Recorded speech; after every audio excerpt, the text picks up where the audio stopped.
Hello，大家好，我係 Jackie，都係啦，好多謝大家收睇我 JY 睇樓團呢個頻道啦。希望大家可以支持下我，幫我點一個讚，訂閱我頻道，可以嘅幫我分享一下出去咁樣啦。睇完呢段片，如果你覺得你有親朋戚友係揾緊樓，你覺得呢啲單位或者屋苑咧係適合佢嘅，幫我分享下俾佢睇下咁樣啦。嗱，好啦，睇咗好多集嘅賣盤，今日我哋又睇翻一個租盤不過咁講一講翻我拍片主要嘅有3個原則啦，可以咁講因為有啲朋友可能會睇我啲片覺得哇好貴喎，咁樣呢啲單位咁樣都唔係筍嘢嚟嘅咁所以其實咧我想講講，咁我拍片嘅3個原則就係、第一就梗係平靚正啦，係咪？咁第二就係話咧呢個間隔或者裝修好特別好靚，咁咧無論啱唔啱價錢都好唔緊要嘅。即係咧，你當睇裝修睇間隔，因為咁講，你可能睇咗一個裝修，原來你自己住緊呢種間隔嘅喎，你想裝修可以考慮一下啦，或者買咗呢個屋苑嘅，你可以考慮咁樣嘅裝修啦，係咪咁所以就話第二個方向咧，就係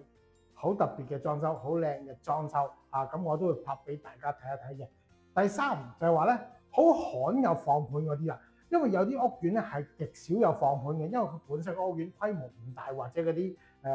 比較少有嘅，咁可能咧唔睇唔講，根本上唔知有呢啲嘢嘅存在。咁無論佢嘅價錢係點樣，貴與平，只要有機會咧，都同大家分享一下嘅，即係睇下原來呢個屋苑咧係有一個咁嘅間隔喎，原來呢度有個咁嘅屋苑喎，可以考慮一下喎，係嘛？好啦，嗱咁講翻正題啦。今日我咧就睇翻呢個屯馬線兆康站側邊嘅電斤亭啦。今日呢個電斤亭嘅原裝咧就係個眼鏡房嘅間隔，不過咧呢隻眼鏡房嘅間隔嘅裝修咧嘅改動方法咧，我又第一次見到咁樣改喎，所以咧就算係租盤都拍俾大家睇睇，而且一個好靚裝修嘅租盤。我哋睇下個單位點樣。好啦，一入屋眼鏡房，顧名思義咧就係完全冇走廊嘅間屋不過缺點就係咧5個房門都向住多個廳，所以比較難擺傢俬嘅我哋先睇個廚房點樣。好，我哋今日睇呢個咧就係實用面積376尺，咁記得啦呢個 size 咧通常都係短廚房噶啦，有啲380幾尺嘅眼鏡房間隔咧個廚房會比較深長少少嘅，但係咧雖然話佢比較短啲但係都 OK 嘅，足夠空間洗機啦、雪櫃啦呢度就改咗做雙頭電磁爐租客就留意翻呢一樣嘢，咁有洗機嘅，咁雙星盤嘅設計，咁呢度全部都裝修過喺櫥櫃嗰啲。好嗱，睇完廚房出翻嚟客廳，咁呢個廳咧就係2.6米乘以4.75米，不過咁喺呢個飯廳位置呢度短咗少少嘅，爭啲啲咁見到啦，而家擺咗一張4人嘅餐台啦，咁門口呢度都係做咗啦，一啲左個櫃嗰啲可以擺下嘢啦，鞋櫃嗰啲咁樣啦。正常都係咁樣擺 sofa， 咁嗰邊擺電視機嘅，少少改變喺嗰邊，我哋睇下。過翻嚟客廳呢邊啦，咁原本都係啦，呢度正常就咁樣擺 sofa 嘅呢個係最元祖嘅擺法咁呢度擺電視機櫃嘅，咁有咩改動咗咧？原本一個房門、2個房門眼鏡房嘛，浴室、廚房大門，5個房門向咗個廳，咁所以咧呢度原裝咧擺電視機嘅位置係得咁多嘅啫。咁而家佢封咗一個房門咧，咁可以擺個大電視啦。呢啲50寸以上都仲可以擺得到啦。第二個改動嘅地方，佢封咗呢個房門之後咧，其實咧呢個房門咧係有少少褪咗出嚟嘅喎，攞咗少少主人房嗰個衣櫃位可以咁講原本咧個房門應該係褪翻落停咗呢一個位嘅，2個房門喺度嘅。其實佢呢個位原來係深翻入去嘅。一陣間我哋入去個房裏邊先至慢慢講。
嗱入到嚟浴室咁啊見到啦，洗面盤呢邊咧呢組櫃咧佢係已經改過晒嚟㗎啦，自己重新做過啦。咁啲鏡櫃都係咧自己做過晒啦。咁啊亦都咧就原裝嘅浴缸改咗做企缸啦。咁啊裝修保養得都相當唔錯嘅。咁同埋啦就係一個大家最喜愛啲缸廁啦。跟住就係另外啦，就係呢個洗手間咧，佢改咗做內趟門咁啊變咗咧，就算你坐喺度或者喺度洗緊面嗰啲真係唔使擔心開門咧頂手頂腳啦。即係如果買翻嚟自己裝修都可以考慮下嘅。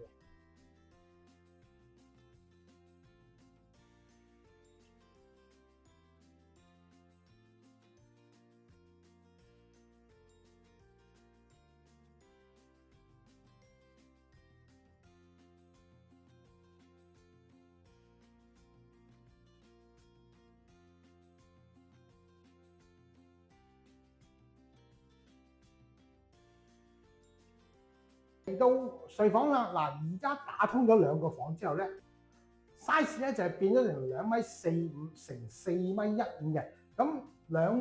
米嗰個長度咧，我係計到嚟呢度嘅。頭先我講過啦，原裝個門個位置喺呢度嘅原裝本身個門咧係呢個位置嚟嘅喺度。咁其實咧呢度咧深咗落去咧，呢個係原裝嘅一個衣櫃位嚟嘅，所以其實呢度原裝嘅衣櫃位都相當深㗎。咁當然啦。而家佢改咗咧，呢度做咗啲衣櫃啦，咁亦都做咗啲地台床嗰啲咁樣啦，而家嗰邊就好似一個書台嘅效果喎。好啦，過份呢邊做咗一大組衣櫃咧，其實都幾多衣櫃做咗喺度啦。除咗呢一組燙嘅衣櫃啦，跟住咧呢度又有啲櫃做咗喎，同埋呢度又有啲收納嗰啲啦，呢度亦都係啦，半地台床嘅效果呢度。呢度咧佢近似一個衣帽間嘅效果嚇。咁床呢方面。咁之前我講過眼鏡房呢隻價格，其實個主人房都幾大嘅。如果你偷埋個窗台嚟做床的話咧，即係做咗張雙人床，擺咗衣櫃，中間係足夠你可以擺到書台或者梳妝台，一定冇難度嘅。咁呢張床咧，我度過嚟咧就係呢個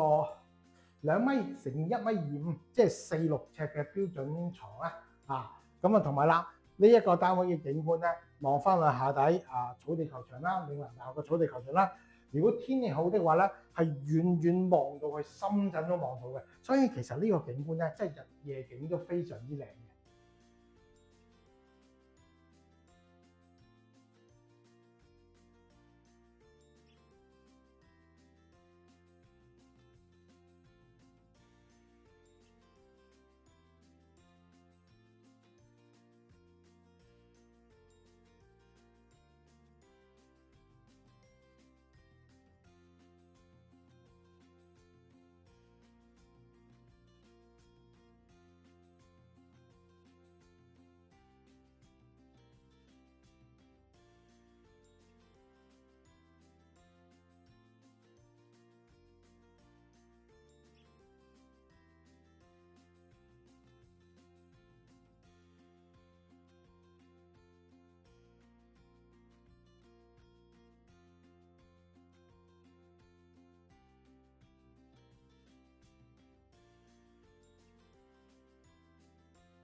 好啦，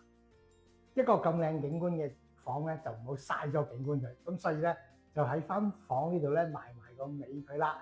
首先講一講蝶恩庭嘅資料先啦。咁蝶恩庭咧就係總數有9座樓啦，全部都係由呢個1樓至到24樓嘅。咁伙數咧去到1728伙，都算係一個相當大型嘅屋苑啦。另外咧就係呢個。咁入伙期啦，1至到第6座咧就屬於第1期嘅，咁1999年入伙嘅。咁7、8、9座咧就屬於第2期嘅，咁2000年入伙嘅。咁發展商就係恒基啦。好啦，講完呢個屋苑嘅資料，咁又係時候咧俾翻呢個屋苑同埋呢個單位啦。咁首先我哋講一講交通先啦。交通蝶恩庭咧就喺正屯馬線兆康站隔離嘅啫。如果由第9座個出入口行一條天橋上去屯馬線嘅 F 出口咧，約莫步程大概係3分鐘到啦，慢慢行咁如果有啲朋友覺得喂，我因為電品亭都有9座啊嘛，咁可能住緊1、2、3座嗰邊啊，4座嗰邊啊咁咧，你覺得咦行上去屯馬線好似有少距離喎，你可以選擇唔行嘅就係話咧喺兆康站嗰度咧亦都有接駁巴士接駁翻落嚟咧，一上落車都係喺翻3座嘅出口對面青山公路嗰度嘅啫。嗱頭先講啦，屯馬線啦，咁接駁巴士落翻去呢個青山公路啦，第3座嘅出入口啦。咁呢架接駁巴士其實咧由呢個富泰村開出嚟啦，就經我哋電品亭啦，其實嶺南大學啦，咁跟住咧2個站就會上到屯馬線兆康站噶啦，車程都係3、4分鐘到啦，好方便嘅啫。咁同埋咧，我成日都話咧，呢一架接駁巴士咧，你仲好用過自己嘅屋苑村巴因為電品亭自己屋苑有村巴嘅，就去到屯門VCT 嗰度嘅啫咁。但係如果你坐呢個接駁巴士嘅話咧，即係好簡單啫嘛，你揸住張屯馬線月票，咁你除咗屯馬線啦，呢個接駁巴士係任搭啦，同埋輕鐵你都係任搭嘅。咁如果你已經有一張月票啦，咁你冇理由坐屋苑嘅村巴再俾錢㗎，係咪先？咁我坐呢個接駁巴士要落到去屯門嘅市中心啦，呢個新德街市買餸啦，VCT 啦，去到屯門市中心市廣場嗰邊啦，咁直頭貫穿到咧去到三聖，跟住去到大欖掃管笏嗰度嘅咁呢個接駁巴士好啦咁除咗西鐵同埋呢個接駁巴士咧，咁喺3座個出入口咧就係青山公路啦，我講過啦，24小時紅色小巴就係元朗到佐敦道嘅，即係深夜凌晨咧唔使驚冇車翻嚟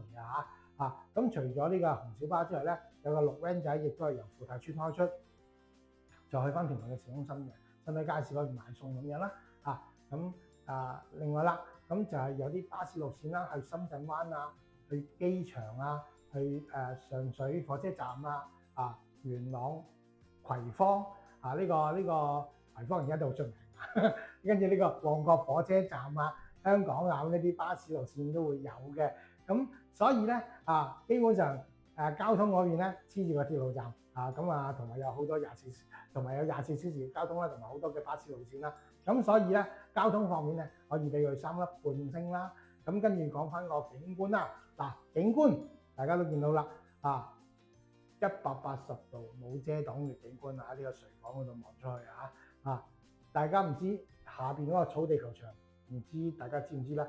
喺無線啦，以前有一套電視劇《四葉草》咧，就喺嗰度拍噶啦，成日嗰個草地球場。不過咧，如果知道嘅朋友咧，就暴露咗你自己咩田野啦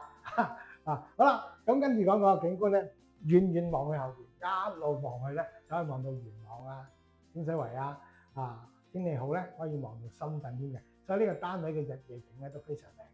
嘅咁所以喺景觀方面咧，我哋可以俾佢4粒星啦。咁跟住講嘅就係裝修啦。呢個單位嘅裝修雖然唔係全新但係咧保養得非常靚啦同埋就係話咧，其實佢已經好多嘢咧拆過晒嚟整過晒啦，好似廚房浴室都好多嘢改過晒啦。咁所以如果租盤嚟講咧，個裝修都非常唔錯噶啦。同埋咧有少少留意翻咁呢個單位咧都幾多日常家私咁如果你係好齊家私嘅朋友咧，咁就真係冇辦法啦但係如果你係冇家私嘅朋友咧，就一個相當唔錯嘅選擇啦。咁所以喺呢個裝修嗰邊咧，我可以俾佢3粒半星啦。咁跟住就係講翻個配套啦。配套我哋而家呢度望到落去係咪就係咧富泰商場咁由3座嗰邊嘅出入口行過去咧，大概4、5分鐘到啦，就可以行到去富泰商場啦。一路天橋落翻去跟住過條斑馬線就係噶啦。咁好多大型嘅連鎖食店啦，麥記好多嗰啲連鎖餐廳咁亦都有酒樓啦。咁嗰啲細間少少嘅都有嘅嗰啲食店咁其他嘅民生商店包括電器鋪髮型屋醫務所咁其他呢啲雜貨鋪咁樣嗰啲咧都會有嘅咁另外啦就係話咧喺佢自己嘅地下嗰度咧都有一個冷氣街市嘅咁如果唔夠嘅咁兆康站嗰度啦都有一啲連鎖商店啦，好多唔夠再唔夠真係屯馬線啦，一個站去翻落去屯門 VCT 啦屯門市廣場啦，更加多嘅吃喝玩樂行街睇戲買衫啦。再唔夠唔緊要啊，都係條馬線啦，上去元朗去營點新鴻呢個超大型嘅商場啦，中意行咩買咩睇咩都有啦。咁所以咧喺配套呢方面咧，可以俾到佢3粒星啦。到最後尾啦，就係講個會所啦。點樣停始終都係20幾年前嘅出品，不過有泳池啦，高泳池幾靚跟住有呢個網球場啦，咁有桑拿健身啦，呢啲基本啦，咁仲有桌球室貼嘅，咁同埋仲有啲當鋪嘅會議室啊嗰啲咁樣可以啦。冇嘢做咯，休息下都幾好嘅。最好有一樣嘢我都幾細心嘅就係話咧，調賓亭咧喺一座下邊嗰度咧有個地方可以俾住戶洗車添㗎所以咧會所都 OK 嘅啦，就2粒星啦今日介紹呢個單位又差唔多啦。如果有揾緊租或者買盤嘅朋友咧，都歡迎大家俾個電話我咁另外啦，就係話啦，附一下啦。小弟喺呢個 Facebook 面書嗰度咧，仲有一個專頁喺度嘅，就係屯門西鐵兆康地產站。有更加多嘅樓盤，無論租買廣告都要擺咗喺嗰度。因為點解咧？有啲單位可能有業主住緊佢俾咗啲相我哋。所以咧，我哋又唔方便上去拍片喎，所以喺嗰度咧，仲有更加多嘅廣告選擇啦，都係啦，喺呢度講翻啦。而家個市都走得幾急嘅開始可以同大家講，而家嘅調賓亭最近嘅成交咧，已經係410幾，到最新成交440萬嘅兩房噶啦，已經係喺度最平嘅入場費389萬係有嘅，不過通常都係啲1樓或者連着嗰啲啦。如果大家唔想白行一趟嗰啲咧，就唔好諗住睇咗啲廣告300萬就入嚟揾調賓亭啦。你可以揾300萬嘅樓，不過調賓亭冇啫，就唔想大家白行一趟你想知道屯門嘅行情，都歡迎大家俾個電話我嘅。好啦，今日介紹就差唔多啦。有興趣揾屯門或者而家我哋睇咗調賓亭啲單位嘅朋友，歡迎大家俾個電話我。好啦，多謝大家，拜拜。